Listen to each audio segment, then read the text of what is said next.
Hi, I'm Jim Sowerwine. I've been teaching golf for about 18 years. Several years ago, I brought to market the inside approach, and for the past couple of years, I've been fine-tuning the Powerchute, which I personally feel is the best swing trainer to ever hit the market. Not only does it increase club head speed, it actually improves your golf swing and sequencing. So I'm anxious to show you how to make the best use of it, but before we do, I want to walk you through the assembly because assembling it correctly is very important. Okay. You will notice that there's a wide end and a narrow end. I want to take the wide end and assemble it to the bottom of the club first. When you assemble it, slide it all the way down to the very bottom of the shaft. And you'll notice there's letters. There's an R for right-handed golfer and an L that represents for the left-handed golfer. In my case, since I'm a right-handed golfer, I'm going to put the R right on top. And top would be, if I'm looking down the shaft with the face square, the R would be right on the very top. So I line it all the way down the bottom of the shaft, and I take my finger, and I'm going to press the clip tight. And I like to get it secure enough so it won't slide. So give it a couple, put 2 thumbs on there and give it a little extra. And you'll notice you'll get a little extra click, and now it'll be nice and secure and it won't slide or slip. Then take the security bar and flip it right over on top. Okay, now let's assemble the top clip. First, let's determine where on the shaft I want to assemble it. The chute works best with just a little bit of slack, maybe an inch or an inch and a half of slack. So I like to pull it all the way tight and then just back off about an inch. It doesn't seem to work as well if it's really tight or if there's too much slack. So again, pull it tight, back it off about an inch, inch and a half, and that's the position that you'd want to put it on the shaft. Now again, in my case, I'm going to look down the shaft, make sure my R's are directly on top of the shaft as I look down to a square face, press in, and just give it a second thumb, give it a little extra, just to get that extra snap to assure that the clip won't twist or slide during the swing. Flip the security bar over, and now you're ready to go.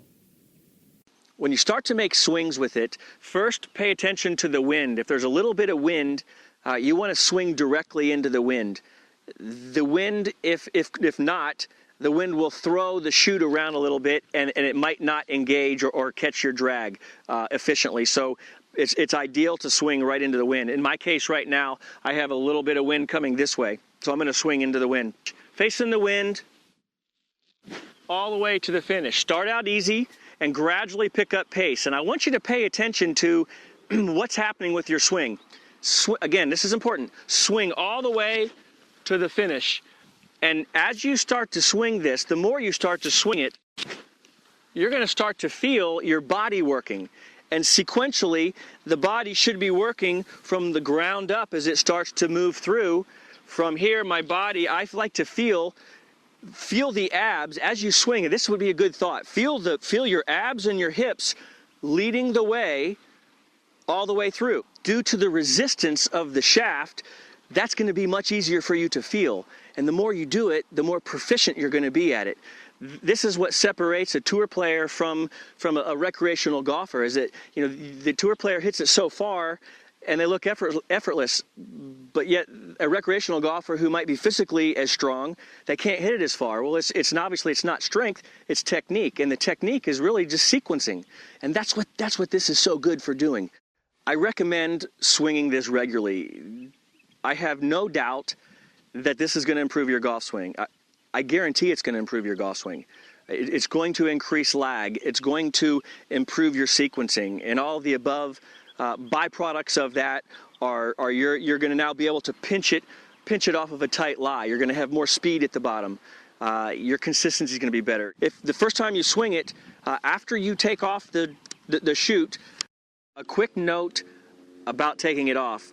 Flip the security bar back over, and you're going to need 2 hands to do this because you really kind of need to pull up a little bit and pull out. It's real simple, but if you just try to pull out, it might not come, so give it a little bit of pull up and it'll come right on out.